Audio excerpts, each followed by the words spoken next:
저는 2012년 9월 1일부로 용인에 있습니다. 우리 신대원은 대학은 사당동에 있고요. 그래서 신대원 조직신학, 조직신학 하면 좀 어렵죠. 이 조직들 생각하는데 그 조직하고 관계없고 교리라고 보시면 되고요. 교리. 그래서 이제 보면은 주로 신론 가르치고 뭐 예정이니 삼위일체 이런 가르쳤고요. 가을에는 주로 이제 인간론, 종말론, 아마 우리 한 목사님 때도 종말론 수업이나 이런 수업을 들었을 것 같습니다. 그리고 그 전에는 1990년에 제가 신대원에 입학해 가서 바로 사역을 시작했고, 한 11년 정도는 부교역자 생활, 뭐 다양한 교회를 경험을 했습니다. 그 다음에 이제 11년 3개월을 대구 경북 지역에서 담임 목회를 했습니다. 작은 시골 교회 사역도 했고, 그 다음에 이제 떠나오기 전에 교회는 대구에 있는 상격 제1교회라고 하는 중형 사이즈 정도의 교회에서 사역하면서 목회를 계속 한다고 생각을 했는데, 하나님이 뜻밖의 기회를 주셔서 모교에 돌아와 나이 45세 교수 사역을 시작했습니다. 그렇게 시작해서 또 낯선 곳에 왔으니까 열심히 달리다 보니까 8년이 지금 차고요. 올해 또 학교가 어려운 환경 속에서도 건강 때문에 연구년을 주셔가지고 이제 3월부터 1년 동안 연구에만 집중할 수 있게 되어서 너무나 감사하고요. 제가 이 광명은 자주 지나다닙니다. 신정동에 제가 속한 교회가 있기 때문에 안양천변을 늘 지나가고요.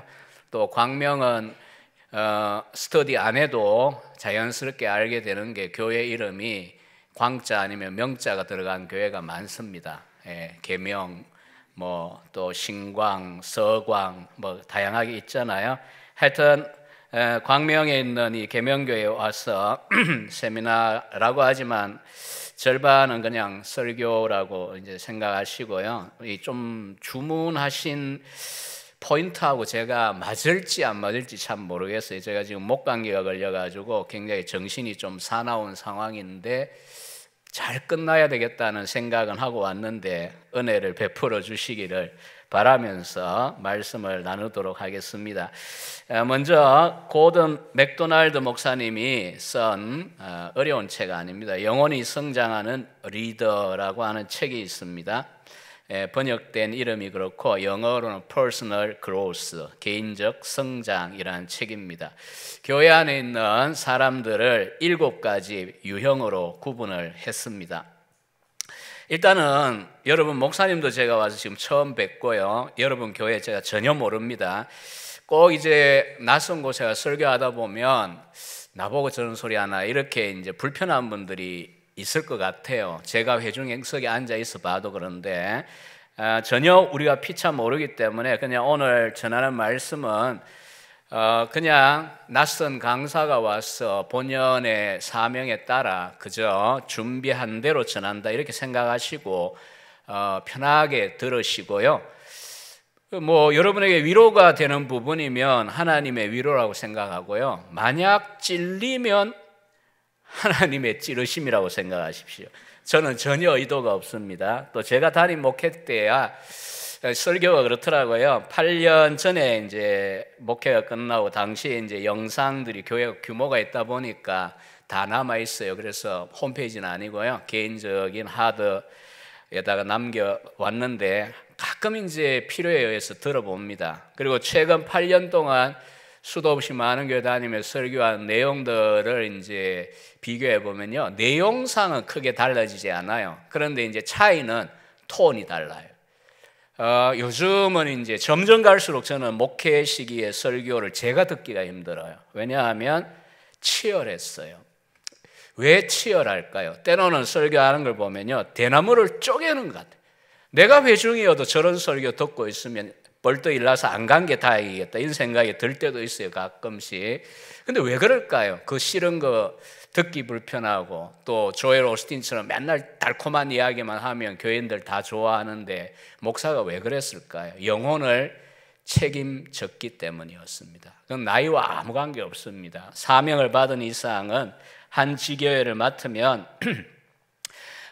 속한 모든 나이와 관계없이 모든 성도님들을 하나님 앞에 심판대 앞에서 보고해야 되는 약물이다라고 하는 생각을 갖고 하다 보니까 때로는 이제 듣기 좋은 말씀들도 많지만 때로는 좀 듣기 불편한. 그래서 사실은 정말 설교하다 보면 때로는 어떤 날은요 원고 다 준비하고 준비 열심히 해놓고도요 도망가고 싶은 날이 있어요. 그날만큼은 부목사들이 있으니까 맡겨놓고 단 한 번도 도망을 갈 수가 없어요. 일 나니까. 그러면 그래서 설교를 해요.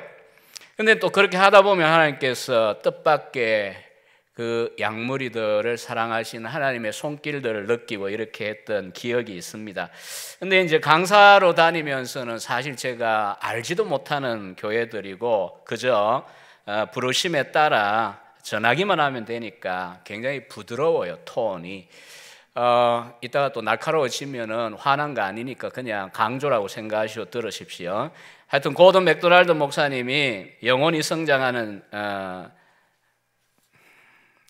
리더라는 책에 보면요 7가지 유형을 말했는데 제가 좀 사슬이 긴 게 요거 때문입니다.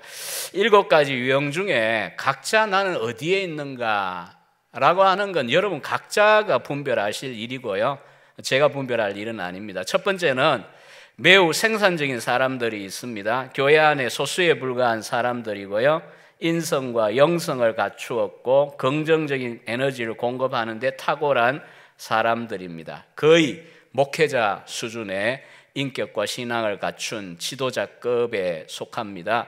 두 번째는 매우 중요한 사람들입니다. 이런 분들은 적어도 사역에 있어서 목사와 공통된 소명이나 의식, 신앙관을 소유한 사람들로서 목회자와 사역을 함께 나누고 공유하는 그룹입니다. 대화가 가능하고 협력하는 목회를 공유할 수 있는 영적 파트너십이 가능한 그런 분들입니다. 대체로 이제 이런 분들이 교회에 또 중요하죠. 세 번째는 많은 분들은 이렇습니다. 훈련 가능한 분들, 열성 있고 무엇인가 배우고 훈련 받으려고 하는 사람들, 준비하는 신앙이나 목사의 가르침에 적극적으로 따르려고 하는 열정적인 사람들이 여기에 속합니다.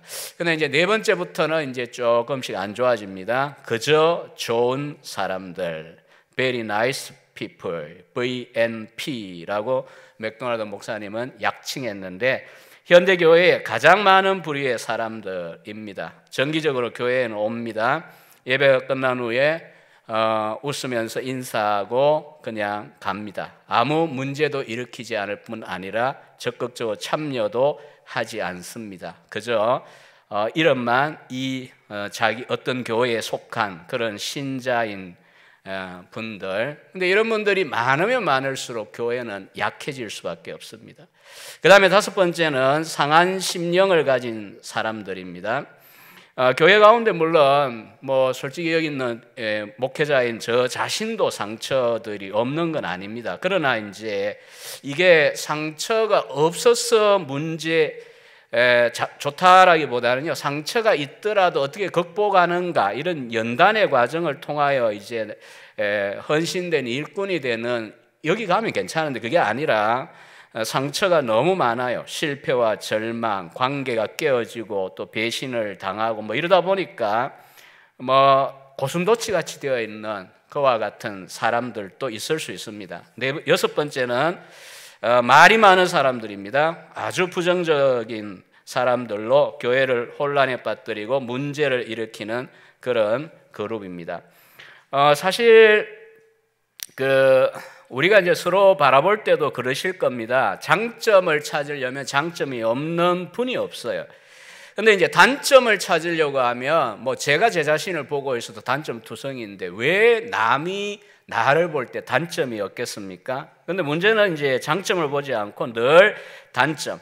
근데 이제 목회자들의 경우에도 목회자들의 단점들 또 거기에 대해 불평하고 말을 옮기고 또 비난하고 또 그렇게 함으로 교회를 어지럽게 하는 그런 분들이 있을 수 있습니다. 고든 맥도날드 말에 의하면 그래요. 마지막 7번째 그룹은요 진을 빼는 사람들입니다. 진을 빼는 사람들. 여러분들, 저와 여러분들이 어느 부류에 속하는가는 각자가 다르고 아마 시간에 따라 나이에 따라 다를 겁니다. 그리고요, 일단은 올해 표를 보니까 여기 보니까 주님께서 피로 사신 교회 사도행전 24, 28절이잖아요. 사실 바울이 밀레도에서 에베소 지도자들 불러서 고별 설교하면서 한 말 가운데 이 구절이 특이하게 나왔죠. 하나님이 자기 피로 사신 교회, 구속하신 교회잖아요. 그러니까 교회는 주님이 보실 때는 자기의 핏값으로 사신 그와 같은 고귀한 존재입니다. 그런데 불구하고 교회 안에는 어느 교회나 대한민국 어느 교회나 많은 교회를 다녀보지만 완벽한 교회 없고요. 완벽한 목회자, 완벽한 장로, 집사, 권사 없습니다. 다 불완전하고요. 부족하고요. 정도의 차이가 있는데 그럼에도 불구하고 결국은 이 교회를 통하여서 훈련되고 변화되고 또 치유되고 또 나중에는 이제 앞에 고든 목사님이 이야기한 대로 목회자와 함께 보조를 맞추어서 오늘 본문에 나오는 오네시보로와 같은 사람이 되어서 소위 하나님의 교회를 세워가고 또 연약한 자들을 일으켜 세우고 상처 입은 자들을 권면하여 끌어줄 수 있는 성숙한 그런 재직들 혹은 리더들이 될 수 있는 일이 주님의 몸된 교회 안에는 항상 있습니다. 오늘 본문에는 7가지까지는 아니지만 2가지 유형의 사람들이 등장을 합니다. 다들 아시는 대로 디모데후서는 바울이 마지막 이제 순교 앞을 두고 이제 쓴 유서와 같은 편지입니다. 복음 때문에 한 평생을 수고 진력하고 이제 마지막에 이제 순교를 앞두고 있으니까 이 디모데후서 넉 장을 읽어보면 굉장히 비장함이 느껴집니다. 우리도 그렇지만 굉장히 중병이 들거나 인생의 끝이라고 생각이 들 때가 오면 이 가치 서열이 분명해집니다. 뭐가 진짜 중요하고 이때까지 굉장히 손에 잡았던 것들 다 이렇게 은퇴를 앞두고도 정리를 하다 보면 쓸데없는 이런 것에 내가 왜 그렇게 목숨을 걸었는가 참 후회하는 것들이 생기잖아요. 바울의 경우에는 뭐 그런 건 아니지만 그가 마지막 순간까지 소중하게 여겼던 것들이 무엇인가를 잘 보여주는 게 디모데후서입니다. 물론 그리스도의 복음을 전하는 것이 중심입니다. 그런 중에 이 복음과 관련하여 오늘날 이야기하면 교회가 하는 이 일을 하는 데 있어서 2가지 부류의 사람들이 있다는 겁니다. 한 부류는 바울을 버린 사람이 있고요. 또 한 부류는 오늘 우리가 인사한 대로 바울을 전적으로 지원하고 격려 혹은 유쾌하게 만든 오네시보로 같은 사람입니다. 첫 번째는 사도 바울은 15절을 시작하면서 이렇게 이야기합니다. 아시아에 있는 모든 사람이 나를 버린 이 일을 네가 안 하니. 조금 강력한 표현입니다. 아시아 하면 우리가 사는 이 아시아를 생각하면 안 되고요.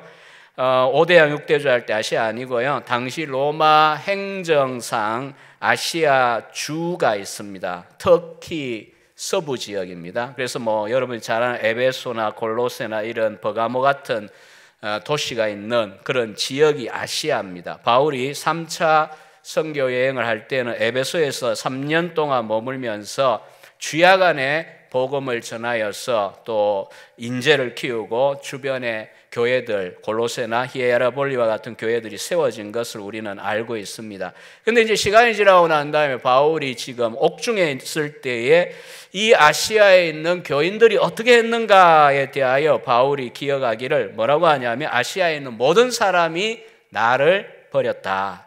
사실 이제 이건 좀 과장법이라고 할 수가 있겠죠. 아시아에 있는 그 많은 사람들이 바울과 바울의 그 복음에 대하여 어떤 자세를 취하느냐는 전지적 시점이 아니면 불가능합니다. 그러나 적극적으로 나서서 바울을 변호하거나 바울이 복음 때문에 이렇게 고난을 당하고 옥중에 와 있는데 지원하거나 또 옆에서 편드는 이 일을 거의 하지 않았다는 이야기죠. 그 중에서 특별히 부겔로와 허모게네라고 하는 사람의 이름을 들었습니다.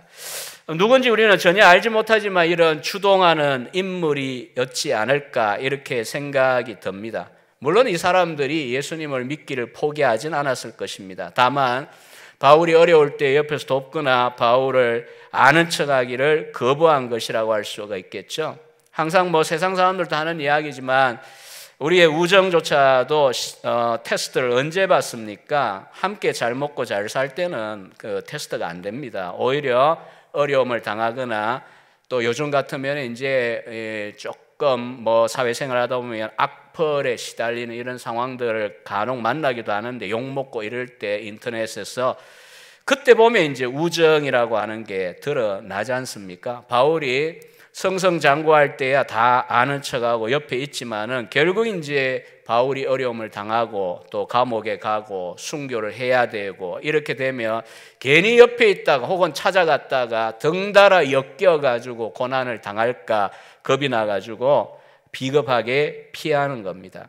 물론 뭐 이런 분들의 입장을 우리들은 살아가다 보면 나이가 먹고 경험이 쌓이다 보면 이 공감 내지는 뭐 그럴 수도 있겠다라고 하는 생각을 우리가 할 수는 있어요.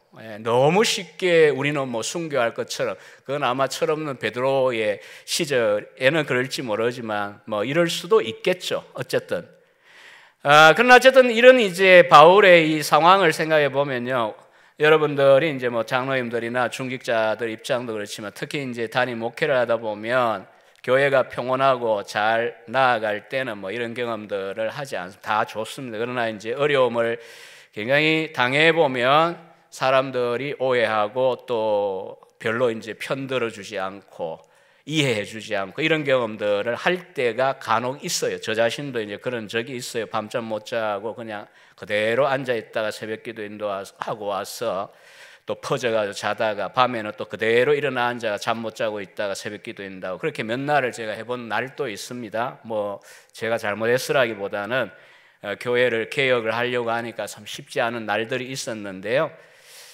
그럴 때 이제 옆에서 편들고 옆에서 위로하고 격려하는 자가 되지 않는 것, 뭐 인지상정입니다. 그럴 수 있습니다.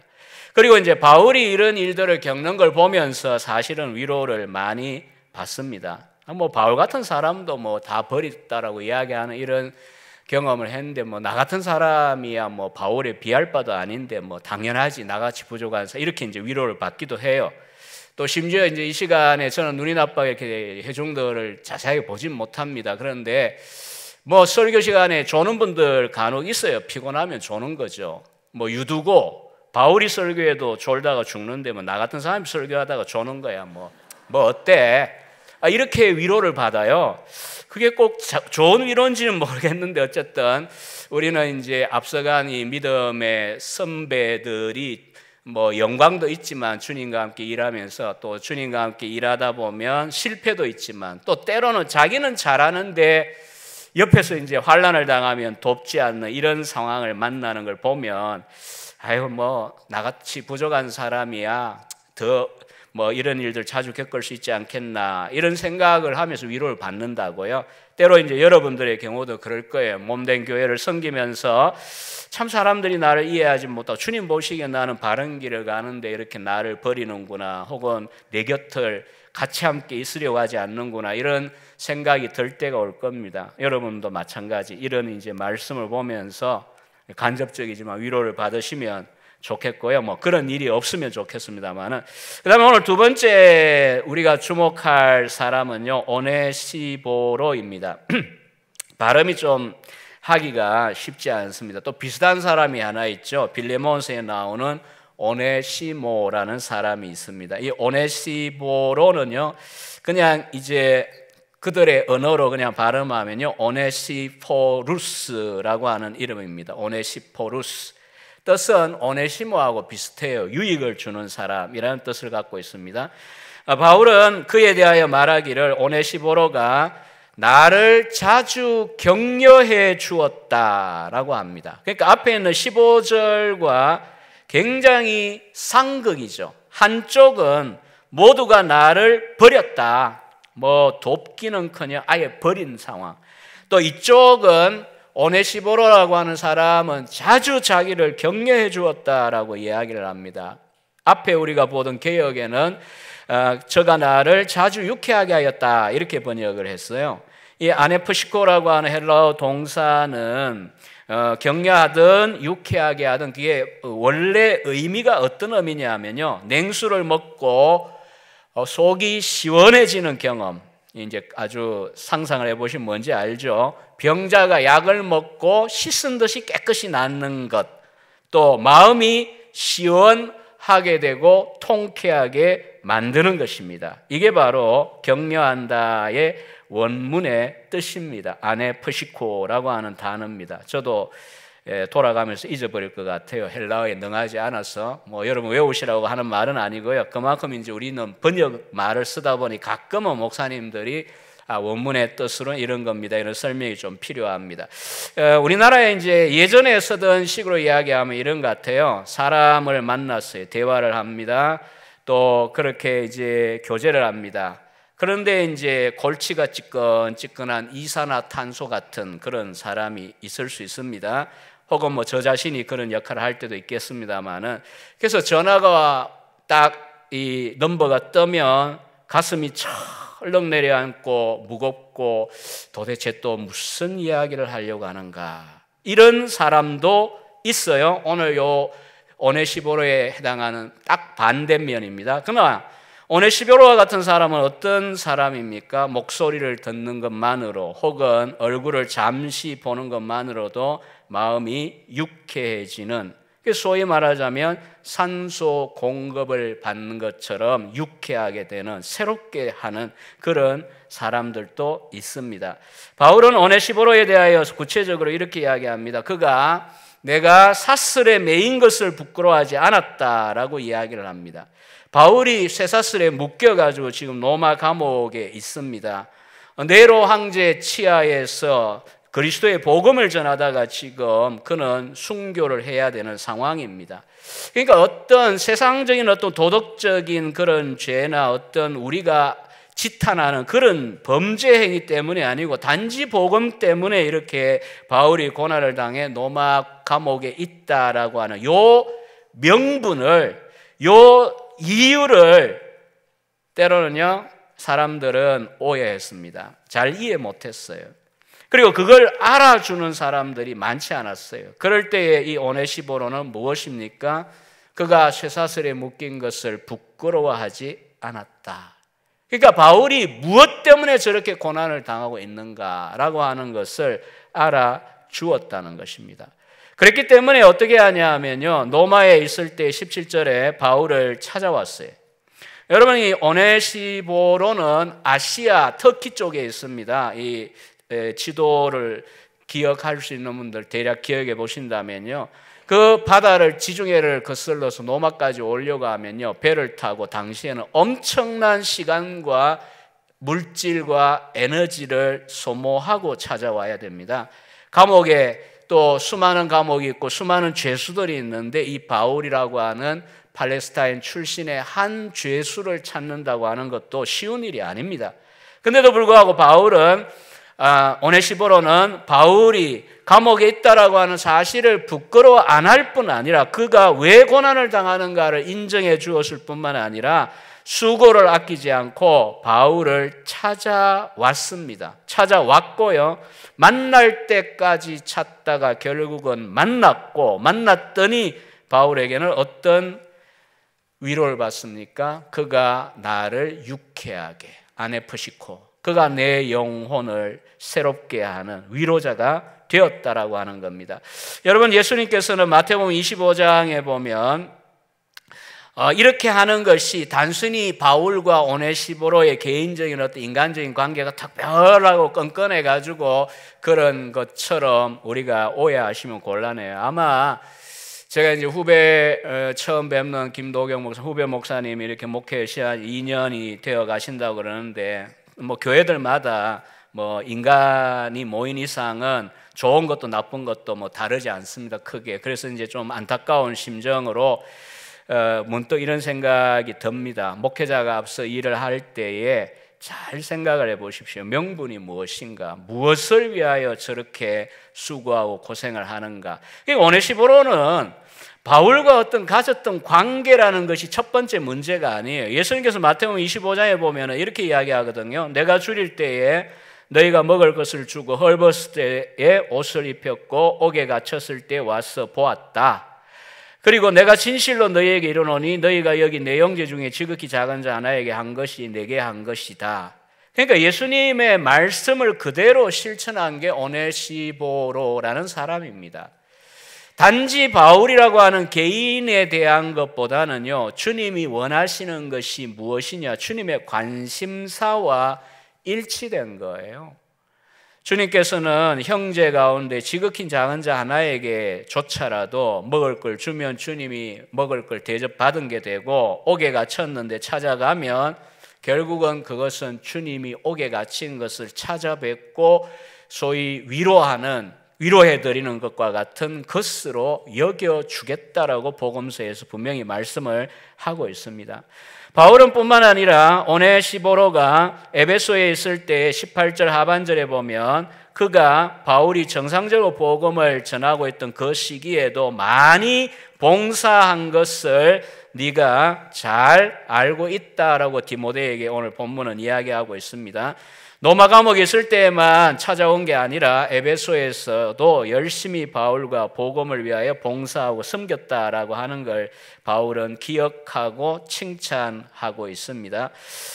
물론 이 에베소 교회를 생각하면 로마서 16장 3, 4절에 보면 바울이 특별히 이름을 거명한 두 부부가 있습니다. 브리스길라와 아굴라 부부입니다. 브리스길라와 아굴라. 남편은 아굴라고 아내가 브리스길라이죠.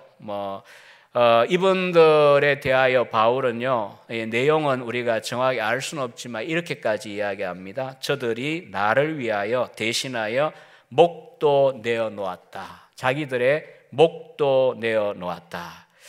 어느 날 목회 중에 이제 부흥회를 하는데 친구 목사님이 오셔가지고 이제 강사를 하는데 돕는 일도 아닌데 왜 그런 질문을 하는지 제가 뒤에 앉아 그냥 고개를 푹 숙이고 있었습니다. 뭐냐 하면은 옛날 부흥사들 체질을 가진 분들은 꼭 그런 좀 게 있어요. 자, 여러분들 가운데 브리스길라와 아굴라처럼 목사님을 위하여 자기 목이라도 아끼지 않을 사람 손들라 그러더라고요. 내가 깜짝 놀라가지고 고개를 푹 숙였어, 뒤에서. 왜냐하면 하나도 없으면 이거 낙심해가지고 거짓말이라도 손을 누가 들어줘야 되는데 낙심을 해가 내가 어떡하나 이래가지고 가만히 있었어요. 나중에 몇 명 들었냐 이러니까 2명 그러더라고요. 2명. 예, 물론 저는 이 바울과의 관계 이건 엄청난 그 복음의 역사가 살아있던 초기의 상황인데 저는 이런 걸 함부로 전 적용을 하지는 않습니다. 그러나 적어도 어쨌든 극단적인 그런 얘기는 했지만 브리스길라와 아굴라 같으면은 바울 대신에 죽어야 될 자리에 자기가 뛰어들어간 아마 에베소에서 당했던 그 바울에 대한 박해 상황을 염두에 둔 것 같아요. 그런데 문제는 중요한 것은 바울은 그걸 다 기억을 하고요. 단지 자기를 위한 일이라고 보지 않고 복음을 위한 주님을 위한 일이라고 그 섬김에 대하여 칭찬한다는 거예요. 오늘 이 오네시포로에 대해서도 마찬가지입니다. 오늘 이제 말씀 설명은 세 번째 요 단락으로 끝을 내려고 하는데요.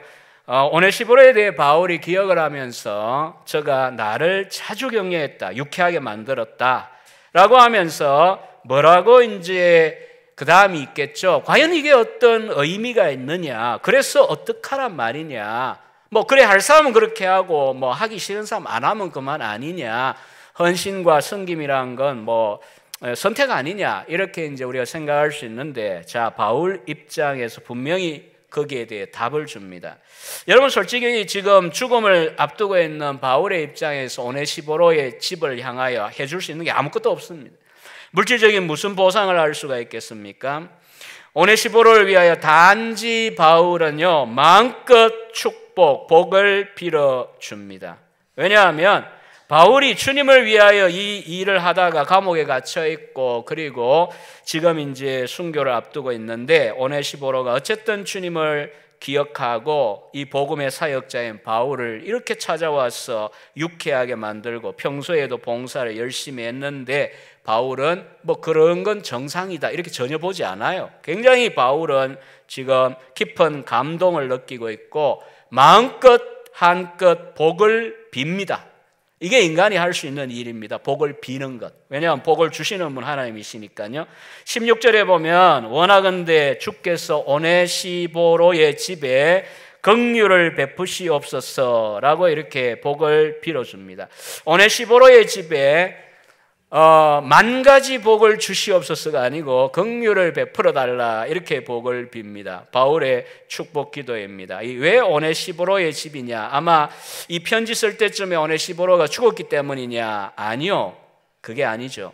앞서 이야기한 대로 교회를 섬기고 봉사하시려면 여러분 재직들도 마찬가지이지만 혼자 해야 할 부분이 있고요. 반면에 이제 가족들의 동의와 합의가 필요한 부분들이 있어요. 그렇게 안 하면 때로는 거짓말하면서 교회를 섬기거나 목회를 도와야 되는 상황들이 일어나는데, 사실 이게 가정이 하나가 되어서 자 우리가 이제 교회를 위해서나 또 목회하시는데 이렇게 드립시다 이렇게 할 때에 이 결혼했으면 부부의 관계가 굉장히 중요한 편이잖아요. 그러니까 아마 오네시보로의 경우에도 단지 이 한 사람의 문제가 아니라 가정이 그처럼 한 마음이 되어서 섬겼기 때문에 바울은 오네시보로의 집에 긍휼을 베풀어 달라고 기도합니다. 그 다음 18절에 보면 반복같지만 시제가 다릅니다. 원하건대 주께서 그로 하여금 그날에 주의 긍휼을 입게 하여 주옵소서.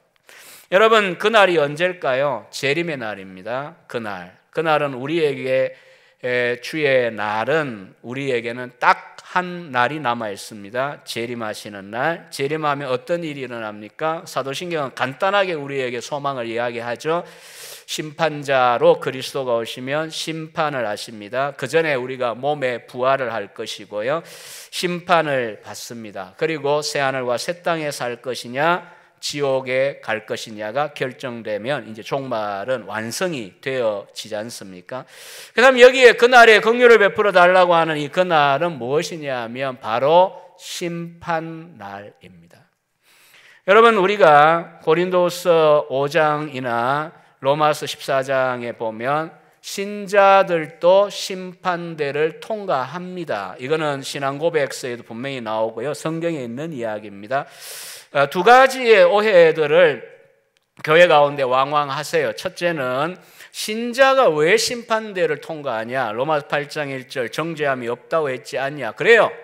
지옥 갈 거냐 천국 갈 거냐 이런 의미에서의 우리의 구원에 대한 것은요, 이미 저와 여러분이 그리스도 안에서 확신할 수 있습니다. 그리스도를 믿는 자, 연합한 자는 정죄함이 없어요. 지옥에 대한 두려움을 가지지 않을 수가 있습니다. 물론 신앙이 때로 약화되면 갈등하고 괴로움이 있을 수는 있지만요, 그럼에도 불구하고 우리는 최후 심판대 앞에 다 서야 됩니다. 뭘 하기 위해서입니까? 우리가 살아온 이 삶에 대하여 보고하고 평가받기 위해서입니다.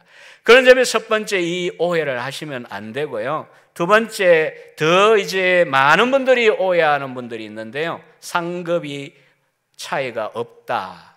물론 상급을요 물질적으로 이야기하면 안 돼요. 우리는 알 수는 없어요. 의의 면류관이 무엇인지 생명의 면류관이 무엇인지 우리는 몰라요.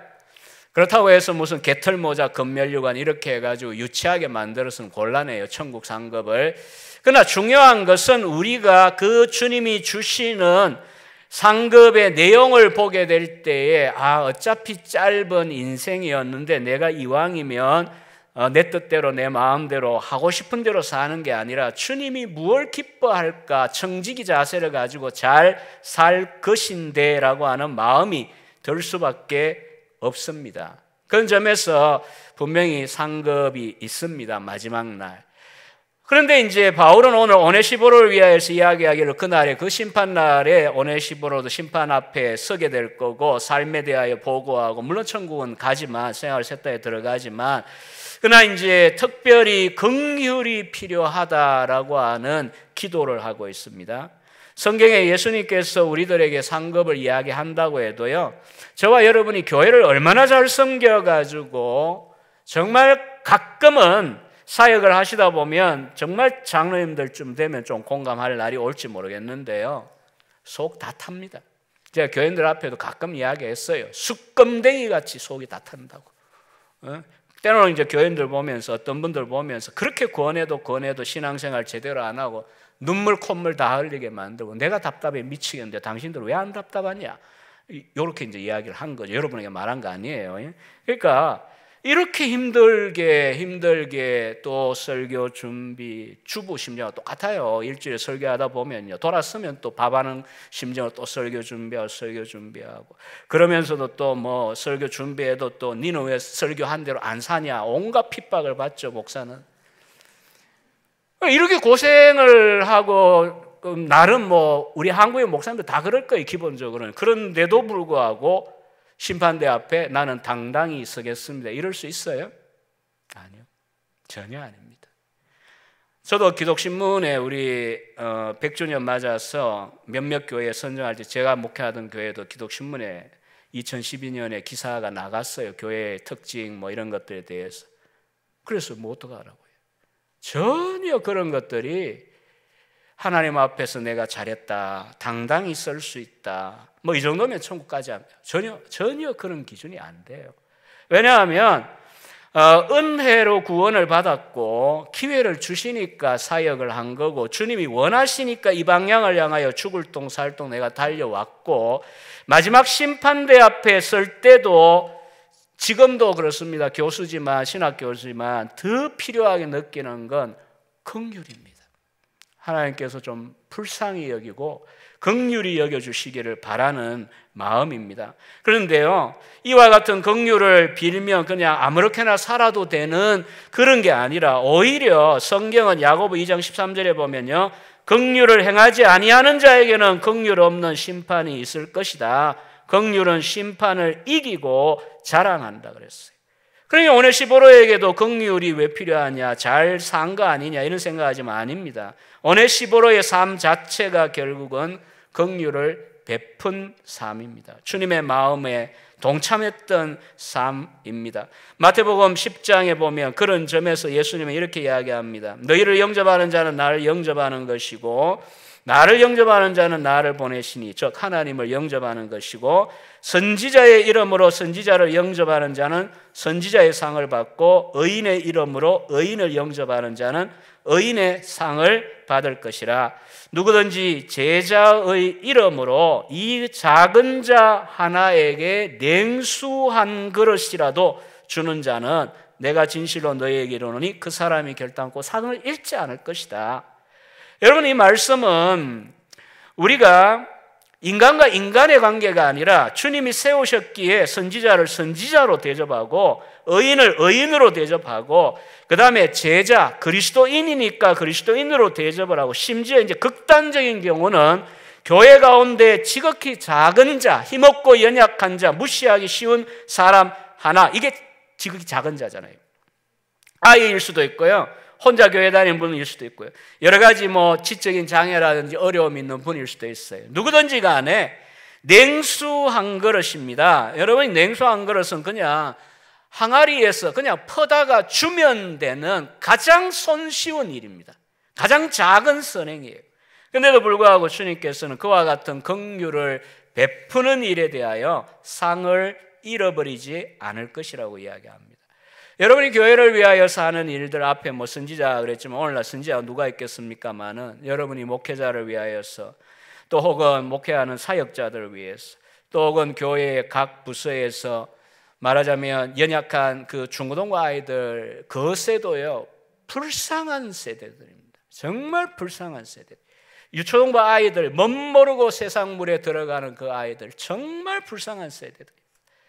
그들을 어떻게 내가 대할 것이냐라고 하는 이와 같은 우리의 그 외적인 판단이 있을 수 있지만요, 주님은 그러한 일들에 대하여 주목하신다는 걸 기억하시면 좋겠어요. 불쌍한 사람, 연약한 세대들이 거세게 말하고 기술적으로 똑똑하면 탁월한 겁니까? 아니요. 그들은 영혼이 뭔지도 잘 모르는 이 시대에 영향을 받고 있는 세대들입니다. 또 혹은 교회 가운데 연약한 분들 많이 있습니다. 그들을 위하여 재직들이 목장에서 혹은 구역이라고 하는지요, 어떤 방법으로든 간에 여러분이 맡겨져 있는 눈앞에 있는 그 영혼들을 돌아보는 그 일, 긍휼을 베푸는 자가 되어질 때, 여러분, 나보다 나은 사람에게 잘하는 건 전혀 긍휼 아닙니다. 그건 mercy라고 그러지 않아요. 긍휼이란 건 나보다 연약한 자들, 나보다 부족한 자들, 나의 도움이 필요한 자들, 물론 이제 나보다 어떤 면은 나은데 내가 가지고 있는 강점을 가지고 보면 그분에게 없는 것들, 그럼 긍휼을 베풀 수 있어요. 어찌됐든 그와 같은 긍휼을 베풀 때 오늘 바울은 이야기합니다. 그날에 주께서 긍휼을 베풀어 주시옵소서.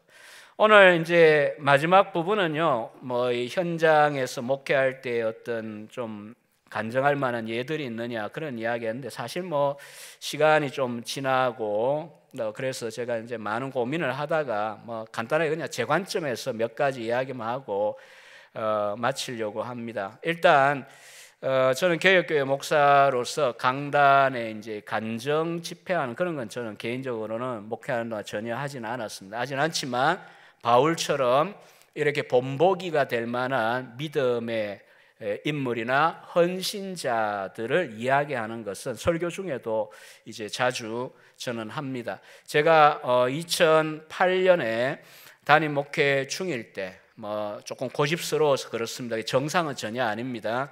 부목사들이 있지만 일주일에 설교를 10편씩 제가 꼬박꼬박 다 하면서 목회를 했는데, 그러다가 이제 병이 난 거지만은 박사학위 논문을 제가 1년 동안 당회의 허락을 받아서 썼습니다. 썼는데 조나단 에드워즈의 성령론에 대해 제가 박사 논문을 썼고요, 출간도 되었습니다. 책 자랑하려는 게 아니라 이 청교도 목사인 조나단 에드워즈 목사님은 목회자였습니다.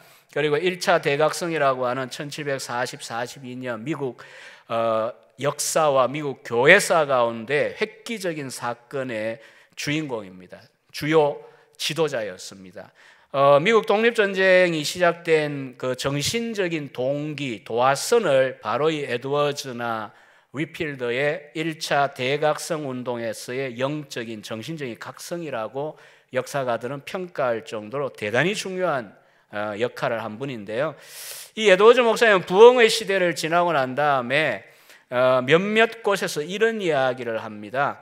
우리가 이제 신앙의 진리나 삶의 길에 대하여서 이제 말로, 즉 교리와 가르침으로, 교훈으로 제가 지금까지 한 것처럼 이렇게 설명을 할 수 있어요. 특히 이제 설교자의 역할은 강의하고 강론하고 또 혹은 이제 설명해주는, 교훈하는 그런 역할일 때가 많잖아요. 이런 방법도 있지만 또 하나의 중요한 방법이 뭐냐 하면 소위 본보기라고 하는 것입니다. 오늘날 이제 교육에 있어서 모델링 혹은 마들링이라고 하는 이 하나의 중요한 이제 가치관이 있지 않습니까? 본을 보여줌으로써 따라오게 만드는 것입니다. 에드워즈는 신앙에 대해서는 이렇게 이야기를 합니다. 이 두 가지 교훈의 방식을 자기가 스스로 경험하지도 못한 무감각한 사람이 무덤덤하게 말하는 것보다는 실제 그 신앙의 즐거움을 누리고 있는 사람, 또 시각과 미각을 통해 느끼고 있는, 가슴 벅차게 경험하고 있는 사람의 행동을 통해 우리는 탁월하고 유쾌한 어떤 것을 더 잘 이해할 수 있다라고 하는 겁니다. 그러니까 쉽게 말하면 이런 것입니다. 우리가 교회 사역을 일단은 설교자 입장에서 본다면 설교는 본문을 잘 해명하는 게 주요 과제입니다. 그럼에도 불구하고 저는 이제 청교도들이 강조했던 체험적 설교, 사랑을 이야기하면 사랑에 대하여 우리가 알고 또 이 풍성함을 함께 맛보자, 이게 사실은 본보기거든요. 그냥 늘 사랑에 대한 예찬만 있고 우리가 그리스도의 사랑을 알지 못한다고 하면 참 빈약하지 않습니까? 저는 젊은 목사여도요, 이런 당당함이 과거에 있었습니다. 이제는 중년이 되었지만은 아니 천국을 가보지도 않고 당신은 천국을 이야기하냐고 20대에 전도사이고 또 30에 목사가 되고 이럴 때도 저는 겁나지 않아요. 천국을 왜 안 가보냐고. 천국을 꼭 가봐야 아는 거냐고.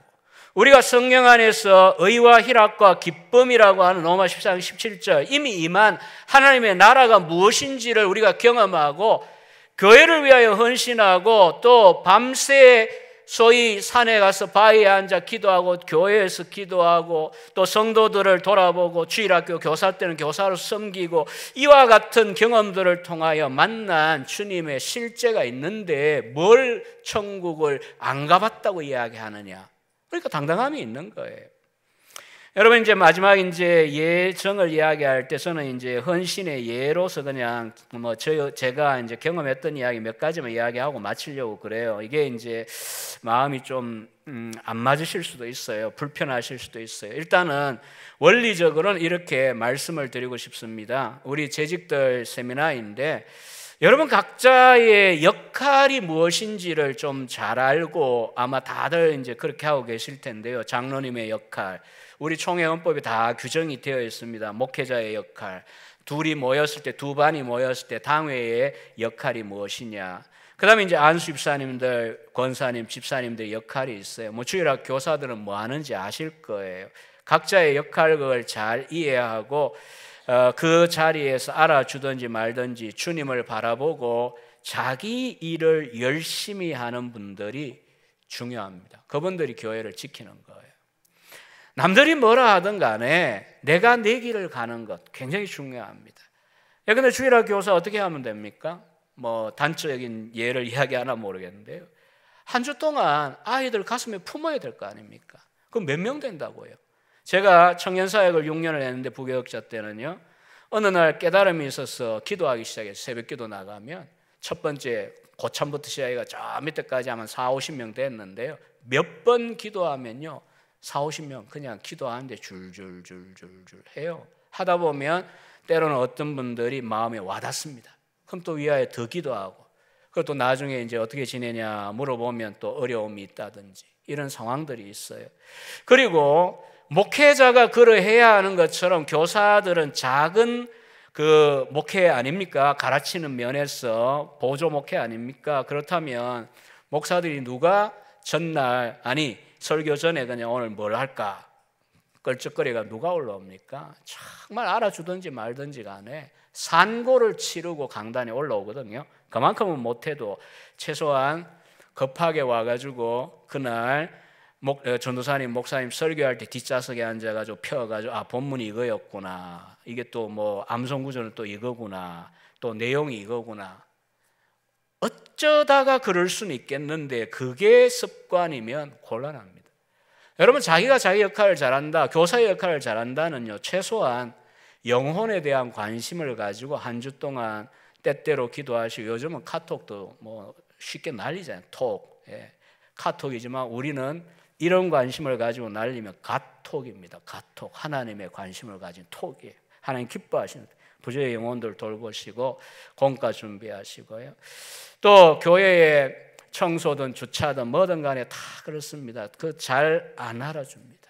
원래 몸의 중요한 기관을 늘 칭찬하지 않습니다. 여러분 지난 한 달 동안 여러분의 심장을 누가 격려하고 누가 칭찬했습니까? 자기 심장 칭찬했던 분.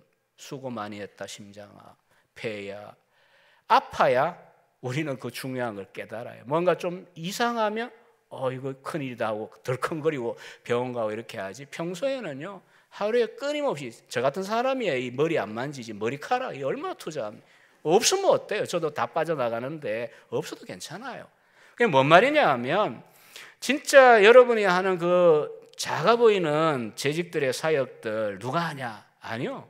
귀한 사역입니다. 만약 심장이 안 알아준다고 딱 그냥 데모하고 멈춰버려 보세요. 그냥 가는 거예요. 우리는 물론 우리가 심장이라는 얘기는 아니지만은 아무튼 그렇고요.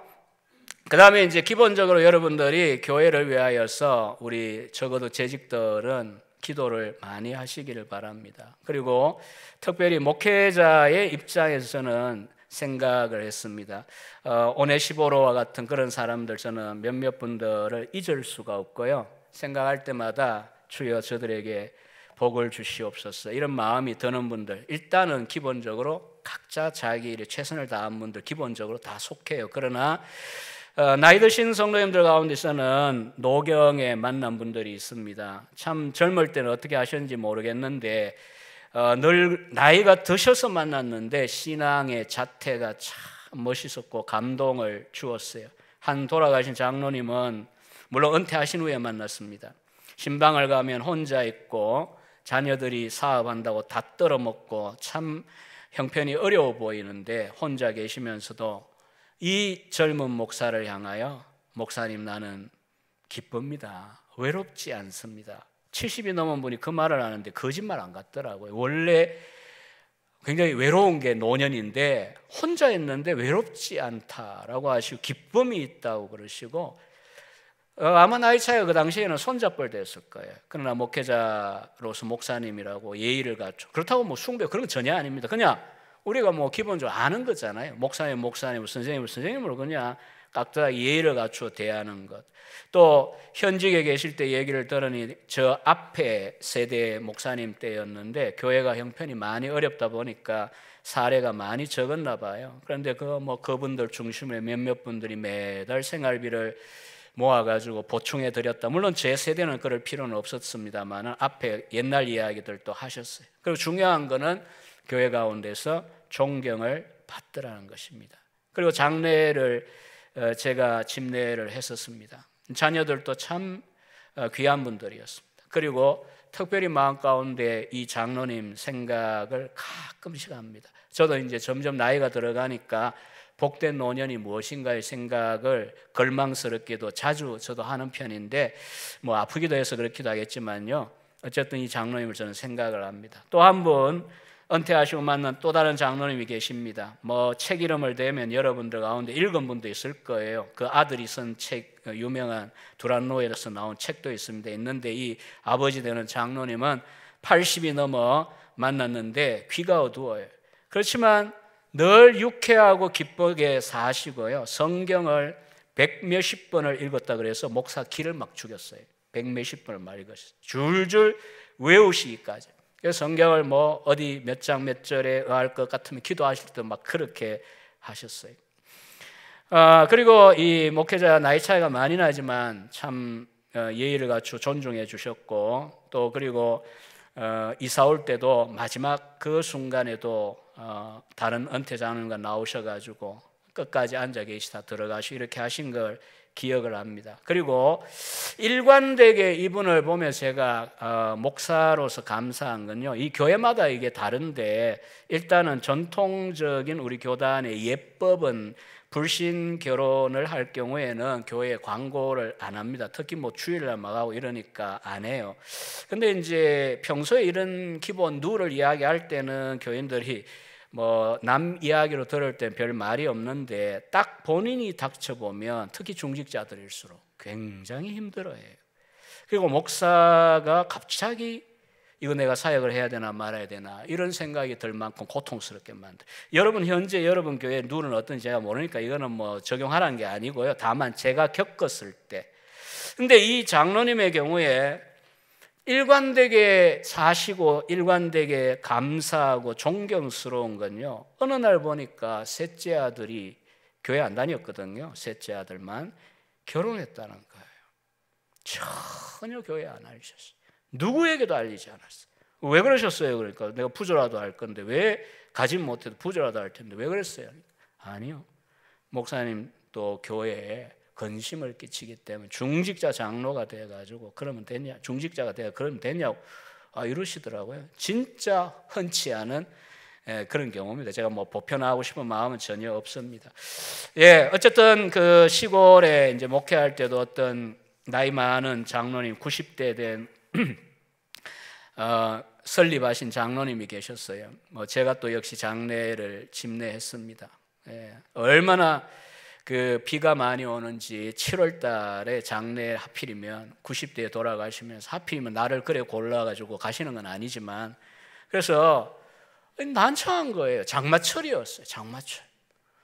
그러니까 그 시골에 산에 가가지고 매장을 옛날 시골은 딱 정식적으로 하잖아요. 나 큰일 난 거예요. 그냥 발인 예배를 갔다 와 시간이 조금 있는데 병원에서 돌아와가 이제 산에 가기 전에 제가 옥상에 올라갔습니다. 이 시골 교회 사택들은 평평하죠. 반바지 입고 올라가서 여름이니까 무릎 꿇고 한참을 눈물로 제가 기도했어요. 왜냐하면 그 가정 과거의 신앙의 행적을 생각할 때 지금 이렇게 장례 오늘 하면 안 되는 거예요. 관 넣었다가는 떠내려가요. 비가 얼마나 쏟아지는지. 하나님 좀 긍휼히 여겨달라고. 59년대 에큐메니카라고 싸운다고 통합적 합통적 갈라질 때에 다 그냥 포기하고 이렇게 나와 교회를 세우신 장로님이 가정이 온 동네가 200호가 다 중복하고 있는데 이렇게 돌아가시면 어떡하냐고.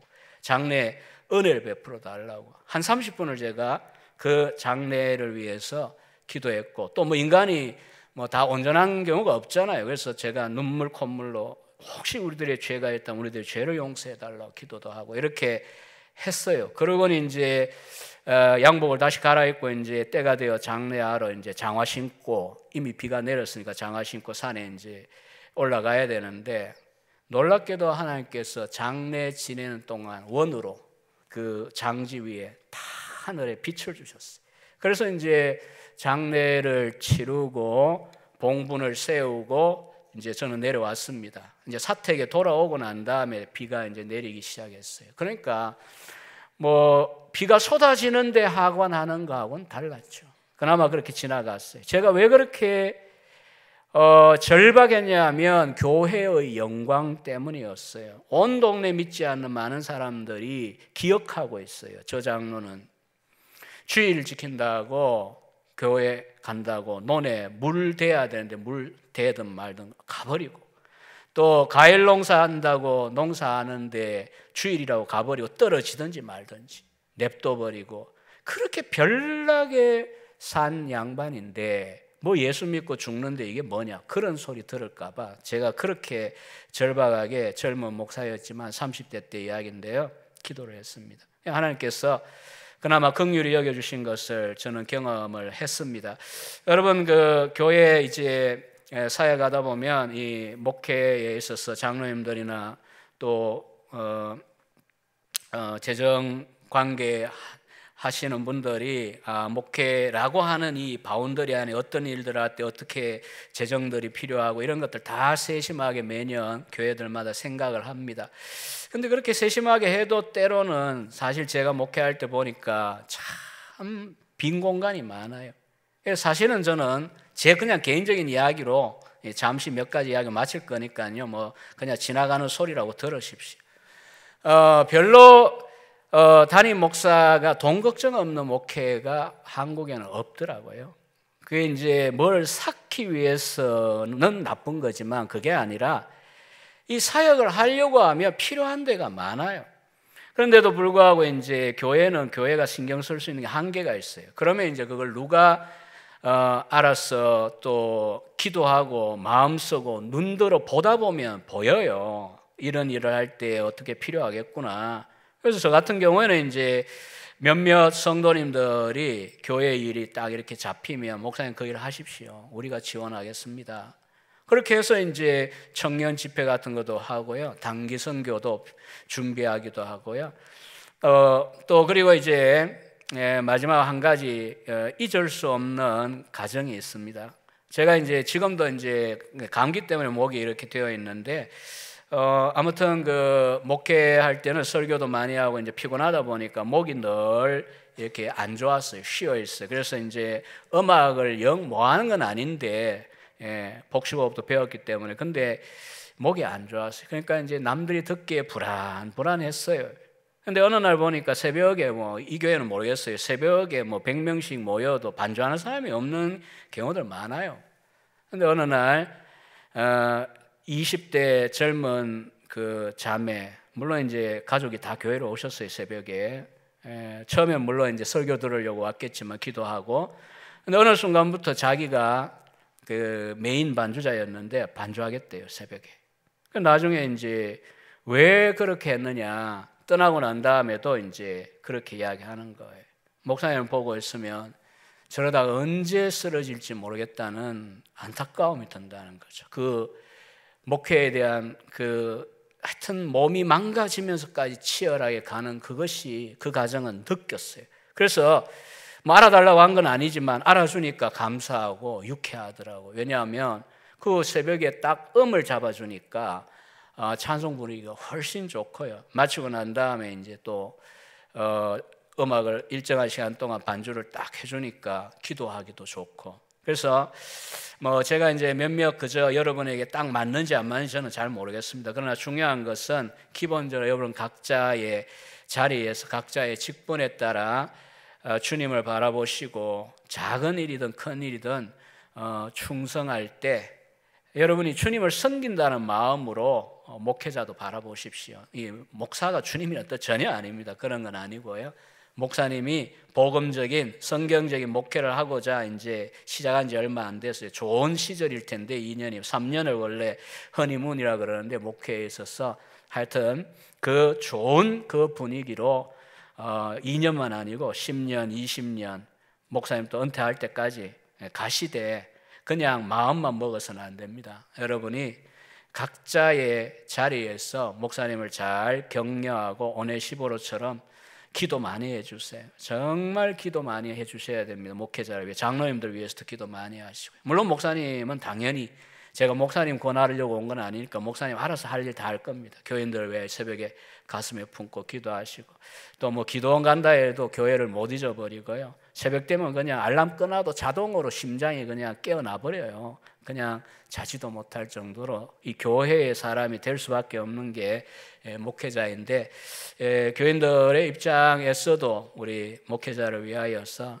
잘 협력하시고 오네시보로와 같이 정말 격려하고 유쾌하게 하는, 결과적으로 뭐냐, 목사님 한 분 뭐 내세워요, 그게 아니라 주님의 몸된 교회이니 계명교회가 정말 이 할 일 많은 이 시대에 영적으로 강력해져서 복음 사역에 더욱 비상할 수 있는 그런 일에 우리 모든 재직들이 각자의 몫을 가지고 협력하시기를 주님의 이름으로 부탁드립니다.